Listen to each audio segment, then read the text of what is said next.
She makes like video content of old games, like I'm sorry, Juggernaut. baby. If you're gonna have these conversations, can you please let me know? I'm sorry. Yeah. They're being insanely loud. I am. I'm sorry. I was too loud, guys. I gotta feel in trouble. I'm sorry. My wife wants to go to sleep. I'm sorry, guys.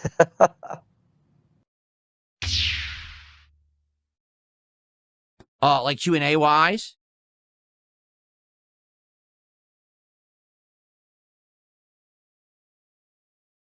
Anything you like to chat about?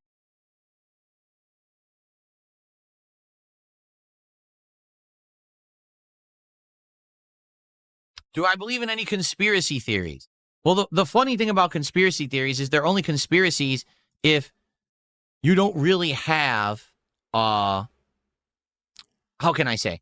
If it's not something that's mainstream believed, and maybe you don't necessarily have full evidence of what you're saying, but like if your experience is that, then is it really a conspiracy? Okay, for example, I'll give you an example. Back in the day, I had beef with the people who ran Shoryuken.com and Evo. Okay, I did, 100%. And the weird part about it was, whenever I went to Evo, without fail, I would always end up in an insane killer bracket where matches would happen that would make it the hardest possible path for me to ever do anything. For example, the Evo that I placed best at, where I got 4th place in Super Turbo, I was placed into the black bracket of death. Okay, that bracket contained Bob Painter, Mike Watson, Jason Wilson. Who else? There was like 7 top Super Turbo players that were all in that bracket. And I beat them all in a row, like back to back to back to get to the finals. But why was I placed into that death bracket? Okay. Years later, I'm at Evo, and it was Evo West. Okay. And I was practicing, excuse me, not Evo West, I misspoke, Evo World. So this is the big one in Vegas. And everyone knows that I have been practicing Super Turbo with the Graham brothers, okay? These guys were brothers who were super good at Super Turbo. They were good with various different characters. And by playing against them, basically I leveled up a lot, and then they played against me, and they leveled up a lot against my characters, okay? So we kind of knew exactly how to play against each other because we'd been practicing a ton for the tournament. Time to start the tournament. Guess who's my first round opponent? One of the Graham brothers. Wait, what? What were the chances that the people who I have been practicing intensely with to get better at Super Turbo are my first round opponents in Super Turbo? And of course, they know how to play against me because we've been practicing. Right? That's what I mean. And then in another Evo, okay, my rival was always Tokido. And everyone knew that Tokido was one of the best Street Fighter players in the world. And everyone knew that this was the year that it was Street Fighter II Anniversary Edition. And the best character in that game is believed to be Champion Edition Bison. I had the best Champion Edition Bison in the United States. Okay? I did. I was winning every tournament I ever entered with this character. I beat Justin Wong with him. I beat everyone with him. Okay? Guess who my big opponent is in the tournament? Tokido. Guess who Tokido's using? Champion Edition Bison. And he's slightly better than me, right? I literally could have coasted to the finals in that tournament if I didn't face Tokido so early in the tournament. It was ridiculous. And this happened almost every Evo, where just by complete chance, it happens to be the absolute worst case situation for me where I'm fighting the one matchup that I'm going to lose. Every Evo.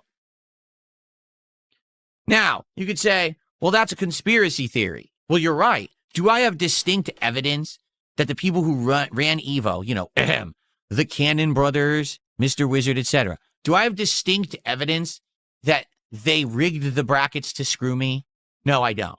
I don't have any evidence of that at all. I'm not privy to a conversation. I don't see it in writing anywhere. I don't. But here's what I know. I was an asshole in the Street Fighter community besides my close personal friends from the East Coast who I played with, traveled with, etc., no one really liked me because I was an online dickhead, constantly talking shit, constantly causing problems for people in online forums. Not offline. Offline, I was a nice guy. But online, I was the world's biggest asshole. I caused problems for the guys at SRK, and you know what I mean? I did. So if you were to fuck with someone, who would you fuck with? Me. And it just so happens that it seemed to happen all the time whenever I was at Evo. All right? But at the very same time, okay? The very same time, I usually performed pretty well regardless of the situation or the circumstance. Usually I would overcome, and I like that black bracket of death, I beat everyone in it and made it to the top of that tournament and got 4th place with 3 Japanese players above me. I was the highest ranking American that year at Evo. Okay, so usually I would persevere, but it was always like I had to have the absolute most challenging path to that. It was never easy. You know what I mean? It was like, damn, it's like climbing the mountain. I don't have the gear to do it, but I still got to do it somehow. So I'm doing it with my bare hands and they're bleeding. But I would, you know, but everyone else had the cushy way to do it. Never, ever did I go to a tournament and get a bye because I'm a known player. Never did I get a float or, hey, I don't want to play this guy because I know him. Float me to the other side of the bracket. Never would happen for me. I would never get preferential treatment. You know what I'm saying? And there were a lot of players who always used to get that preferential treatment. 100%. They would show up late to a tournament, but somehow not be disqualified. They would be floated away from everyone in the bracket who plays near them. Somehow they're only playing people from other parts of the country. Why? No one else got that treatment, but I never got it. So could you say, is there a conspiracy theory there? I guess so. I guess you could consider that a conspiracy theory because, again, I don't have evidence of it. I don't have anyone who has...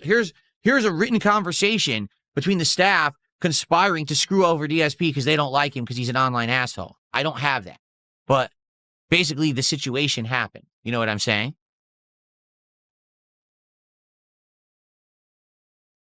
Okay.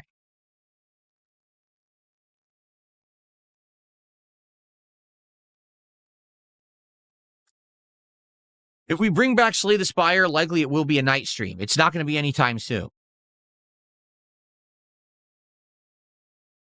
How many Evo championships did I win? I won Evo East twice.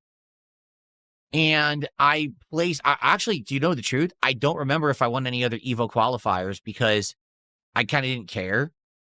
In 2007, I traveled to all the Evo qualifiers and I actually placed so well in each one that I had I want to say 4 seeds at Evo World. Does that make sense? You know how it works. So you go to a qualifier, and if you did well, you immediately get a seed at the tournament, the World Finals. That's a better placement, so you don't have to play through armies of scrubs to get there. You know what I'm saying? Like, you're not starting at the bottom, you kind of start in the middle. So that year, every single Evo qualifier that I entered, I placed, and therefore got a seed. So they actually had to give my seeds away to other people because I entered so many tournaments and took so many seeds up. But I don't remember, outside of Evo East, I don't remember if I actually won those tournaments or if I made top 3, top 5. I can't remember. I think I made top 3 in a couple of them. But I always won. Evo East, I won. Overall, both times they did it, I won it myself. So.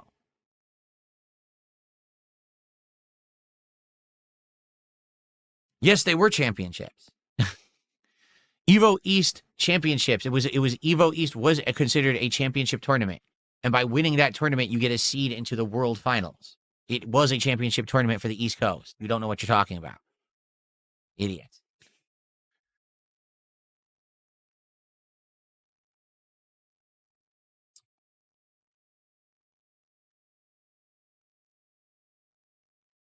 Did people mash jab and do pattern play back in the day? Yes, and they lost because that didn't win in fighting games back then. It was a bad strategy.